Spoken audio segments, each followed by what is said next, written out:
Thanks to the support as a channel member, Timothy Howland. Okay, what is it with clubs ballsing up their own finances when it's not even my fault? I've not done a single transfer here at Juventus on the Never Never. There is zero transfer debt. Yet we're still running up so much debt, they've taken away my transfer budget for January. It's almost as if going from Barcelona to Juventus wasn't going to solve the money problems.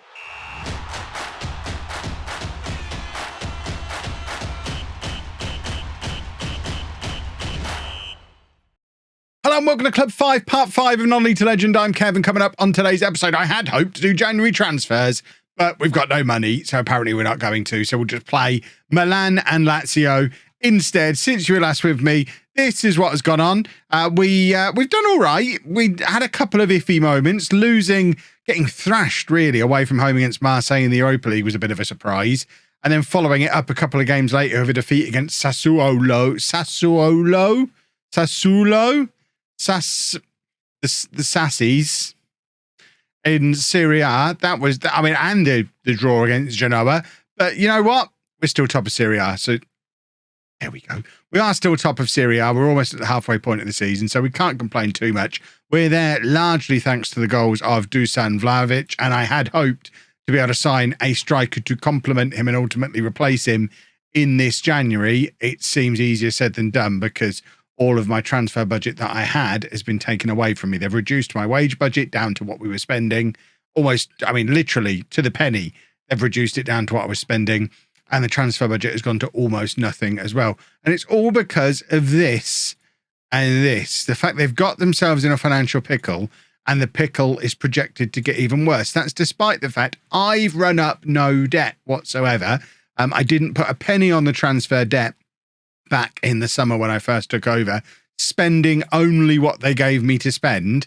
Yeah, we spent £142 million, but that's what they gave me to spend. And it was all up front and it was all, all above board, how it's supposed to be. And now the problem we've got is we've got a multitude of players who are going to be moving on in the near future, either through retirement or just generally being old. Bremer, Chiesa, Locatelli, Ainal and Costa and Porro, all out of contract this coming summer, all 33 years old or over. So what do I do now? Yeah, it's going to free up a huge amount, like £1 million plus a week when we get to next summer. But that's 6 players who we now can't sell. We either have to offer them new contracts, but none of them are better than 3-star current ability players, or we let them leave for free. So obviously we need to let them leave for free.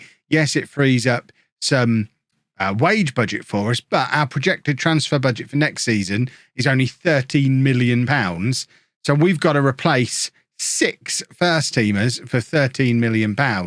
Yeah, I guess we could sell somebody else to try and throw some money in the kitty, but who? There's not really much else left to sell. And then the same thing happens again the following summer with Vlahovic and Alvarez, our only 2 strikers. Plus Zabozlai. It's a disaster is what I'm saying. Financially, very problematic. But we're just going to pretend that's not happening, try and win Serie A, and let that be future Kev's problem. That's the plan at the moment. So this is the team for the game against Milan. We've got Secco in goal, a back 4 of Leone, Mansaray, Sotalo and Agostini. Locatelli at the base of the midfield, Zabozlai and Gervasio ahead of him. Chiesa on the left, Baturina on the right, and Vlahovic, as usual, up front, and hopefully continuing to score all of the goals. We definitely need him to. If he gets injured, that's a major issue for us because Alvarez looks good in flashes, but it's not enough to want to rely on him. He's the only other striker we've got at the club. We're not in a position to be able to bring in another one. It's to the point where I'm seriously considering trying to get Jonathan Tamang on loan like we did at Barcelona, just to plug a gap until the end of the season so we have a 3rd striker at the club, just because we need a 3rd striker at the club. Chiesa has got the ball in the back of the net here, though. The referee is just questioning whether this is an acceptable football goal, but I'm sure it was. It looked fine to me, and it's been disallowed. Shows what I know. This is why I am the manager and not the linesman. Let's have a look at it with the pretty little lines on the pitch. That's basically level. That's not acceptable. And yeah, once again, anyone other than Vlahovic not allowed to score a goal. It's just the rules of Juventus, apparently. Feel free to let me know down in the comments section what you would do vis-a-vis squad building over the course of the next year, 18 months or so at Juventus, because it's looking like we should probably win the league this year. We're probably not going to next year because we're losing 6 first-team players and we don't have any money to replace any of them. This youth system that is supposed to be one of the best youth systems around. Oh, what a goal line clearance from Mansoray. This youth system that's supposed to be one of the best around. We've had our youth intake preview come through. The best player on the youth intake preview got a C. So we're not going to get anything special come through the youth system this year. There's not a huge amount knocking around in the background. Even someone like Gratakos, who's a player I'd love to bring in permanently from Barcelona. We've not got £20 million to bring that guy in permanently. So the whole plan with him has kind of fallen by the wayside as well. I realise the job was this big when I arrived, and I may have only just realised, but, you know, that's why I'm so adorable. We had another goal. What is going on? The referees really are against us here. Is there no option to, you know, slip the ref a fiver to be a little fairer in our favour? Because it seems unacceptable, the fact that we're being picked on by referees. Italy's so corrupt. Goodness me. 0-0 still as we hit the hour mark. And it would be very nice if we could, you know, grab a goal. Szoboszlai with the corner.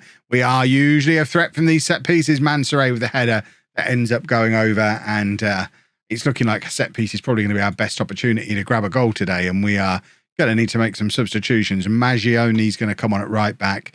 Our attack is just not turned up today. Alvarez, in fact, I'm going to bring Gratakos on the right. And I think I am going to bring Alvarez on up front just because Vlahovic is 33 years old, or about to, I think he is 33 now. If he's having an off game, get him off the pitch. He may as well rest. If he's not playing well, he may as well rest. He is in no position to play 50, 60 games a season. Luckily, we've been quite poor in the Europa League, so we might not have to play 50 or 60 games this season. And we might just have to be able to do the ones to win us the league. But even that is a lot to ask of one man. Alvarez playing it back, looking for Maggioni. Maggioni's actually done quite well to keep hold of that. He plays it across to the big boy, Gervasio, and he can't get proper contact with it, and it remains 0-0. 15 minutes left in this match. Now, Chiesa, old man Chiesa, has now picked up a knock, which, you know, at his age, that's very problematic. He's nearly as old as I am. If I pick up a knock, days I struggle with it. We're going to bring Bremer on as well, and we just, can anyone do anything? That would be nice. Locatelli he's doing anything there. He wins the ball back, but then immediately gives it away again. We've got to be better than this. We're going to demand more. Milan are 4th in the league. They are supposed to be tough opposition, but at the same time, we're the home team who are trying to win the title. We can't keep dropping points because teams are supposed to be tough opposition, because that's not how you win the league. Gervasio plays it back to Mansoray, and now Szoboszlai, and it ends up with Gratakos out on this right-hand side, who plays it back to Maggioni. Alvarez is in the middle. Gervasio's gone forward as well. Cross comes in. It's actually Fabris who gets on the end of the cross from Maggioni, and it's an 8th goal of the season from Fabris. We're talking about potential saleable assets. He's probably the one. We're going to have a decision to make. If not this transfer window, then the summer, when it comes to Fabris, because all of Europe's top teams are sniffing around him. He is a superstar, and he will fetch big money. Obviously, he's the kind of player we want to build the team around.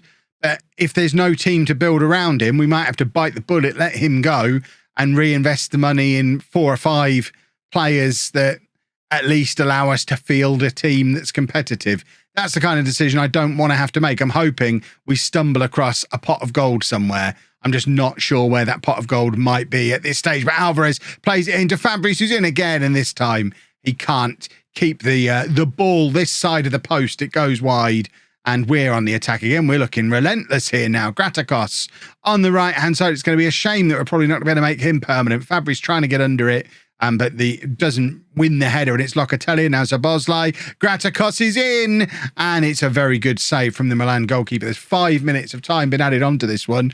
We could do without any shenanigans along those lines. Let's just have let's just have another goal, shall we? We certainly don't want a pervert corner now. I explained in the last episode why we do them, and luckily we haven't done one there. It falls to Graticos on the edge of the area, who plays it across to Locatelli. Any of these guys could have a shot. Alvarez, he's good at doing a shot, plays it across to Graticos. It's headed off the line. What do we have to do to grab a second goal in this match? Look at the match stats, for goodness sake. We've dominated. We've got over a 3 on XG and managed just the 1 goal. We've kind of got away with one there. When Vlahovic has an off day, we really struggle for goals. If we could find a striker that will cost us no money, who's as good as him, that's the plan for this upcoming January transfer window. I mean, I think it's doable. Probably doable. But I thought I'd found exactly what I was looking for. Robert Donofer, who is a striker I've been tracking for about 4 seasons. Way back to Tottenham, we were looking at this guy when we signed Sen. We were looking at him when we signed Sakuna, when we were at Barcelona. We've never been able to afford him. He's out of contract at Wolfsburg. Look at those physical attributes. I know I'm not an attribute guy, but I can recognise an absolute physical monster when I see one. We went in for him. He went to Newcastle. It was us, Barcelona and Newcastle. They obviously were able to throw more money at him. So that was very sad, because getting him on a free transfer would have been wonderful. We have been able to secure a couple of players on free transfers for the expiry of their contract. So João Veloso dos Santos is a 25-year-old Portuguese central midfielder who's currently at Vitória de Guimarães.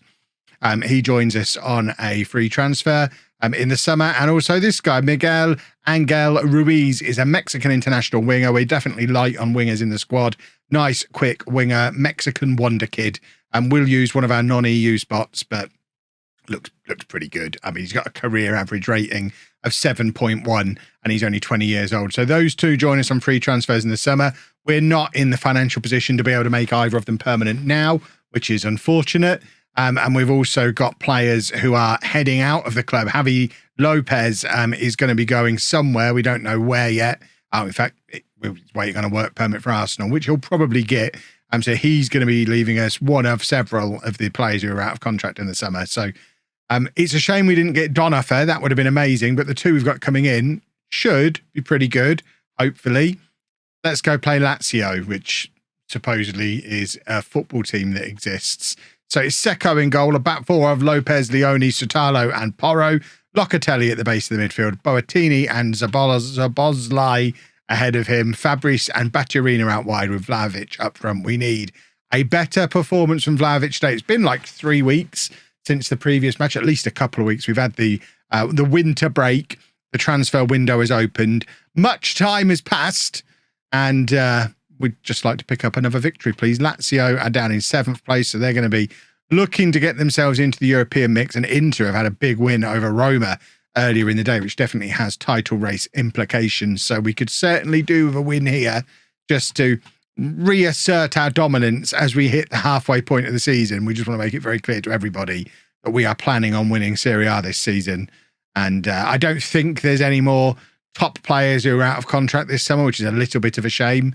So there's no one else we're probably going to be able to persuade to come in based on that. But, you know, Donovan might change his mind yet. We might be able to confuse him, bring him along to one of the other stripy teams. He thinks he's... I mean, you'd rather live in Turin than Newcastle, surely. I know I've not been to Turin yet. Still not booked my tickets. Still actively on the look for tickets for Juventus versus Napoli. But I'm sure Turin's a much nicer place than Newcastle. And we both play in stripy kits. They can just offer a lot more money than we can. And of course, it is the Premier League, which is probably quite tempting. But we have scored. Vlahovic, I mean, he might just continue scoring forever. Maybe we don't need another striker. I guess that might be the other thing Donovan was looking at. If he comes in here, we're either going to have to change the system, which we probably would. Bearing in mind Chiesa's leaving. He's out of contract. We don't really have any other wingers. Obviously, we've now got that young Mexican winger coming in, but Fabrice is really the only winger we've got. And if we'd have got Donovan, I know this is a big if, we would have switched to a diamond, sold Fabrice and used that money to reinvest in maybe another striker, a couple of midfielders, and we'd have gone the diamond route and it would have been a whole different story. But now not to be, especially with a winger coming in on the right-hand side. I think we're probably committed to using wingers in some capacity for the years to come, whether it will be a 4-3-3, a 4-2-3-1, who knows what we'll end up doing once everyone has come and gone this coming summer. I think it's going to be a very busy summer regardless of whether or not we win the league. But I'd like to think we'll have a little bit more, look how offside he is, a little bit more selection when it comes to players if we do win the league, get back in the Champions League, show the world that we are serious, show the world that, you know, I should have some pull. Yes, obviously Newcastle have got big financial pull, Barcelona have big pull, but I've won the Champions League twice. I've been a top manager in the Premier League, in La Liga, and now I've come straight into Serie A and hopefully going to win the league. I should have some pull at this point. Donofa should be looking at me and thinking, I'd like to go and play for that guy. Look at what he's done for all these strikers. Look what he's done for Sakuna. Look what he did for Sen. Look what he's done for, who else have I had who's been a good striker? Reyes. How can I forget Reyes? I am the expert at plucking these strikers just from the cusp of greatness and turning them into absolute superstars. He should want to play for me. He doesn't. He wants to go and play for Newcastle because apparently he was happy that Newcastle manager Pochettino went to see him play twice, and that's what actually swayed his decision. So maybe I need to bear that in mind in future. I would not like it on record that Football Manager should let me know his contract's out. Is up a little bit sooner than it did. I got the message saying because he's been on my shortlist for ages, got the message saying he was out of contract in 6 months, immediately made an offer. By that point, obviously Pochettino already knows and has been to see him twice. Never mind the fact he's been on my shortlist for 4 years. I want to go and actually watch him. I've got things to do. I don't have time to watch other matches of players I might sign 4 years down the line. Goodness me. But if it actually gets you over the edge into being able to buy these players, maybe I have to rethink that. 2-0 up, thanks to a wonderful long-range effort from Vlahovic, who again, he scores all the different kinds of goals. He is an absolute machine, and we're 6 points clear at the top of the league at the moment, albeit with a game in hand. Inter behind us, and Inter obviously in very good form based on what they've done earlier today. But we'll make our final few substitutions. We've changed our entire back four in the final 20 minutes of this game. That's probably not recommended, but we've got away with it because we are hopefully... I mean, why is Vlahovic taking this free kick from all the way back there? It falls to him again, and now Locatelli on the edge of the area. Anal, and now who's he looking for? I mean, he's just going to keep dancing around with the ball. Boatini and Bremer, Locatelli, Mansoray, who came in to be a centre-back and plays at left-back more often and will more and more, assuming we win the league and he signs permanently, and then assuming Lopez leaves, Mansoray is probably going to be our starting left-back next year unless we can find a bargain basement option. And that is a very tempting cross. And Seco does very well to keep it out. I think there was an offside in there anyway, so it probably didn't matter. But it is important to note there have been no goalkeeping howlers from Seco today. So that slightly iffy start that he had, we're all good now.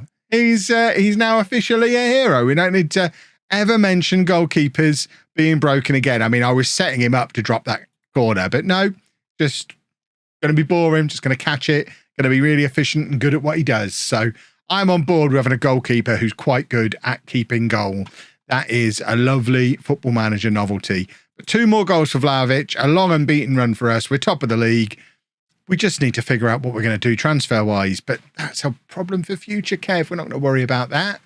If you've enjoyed that, please make sure you leave a nice big thumbs up on there for me. Subscribe to the channel for daily Football Manager videos, and thank you very much for watching.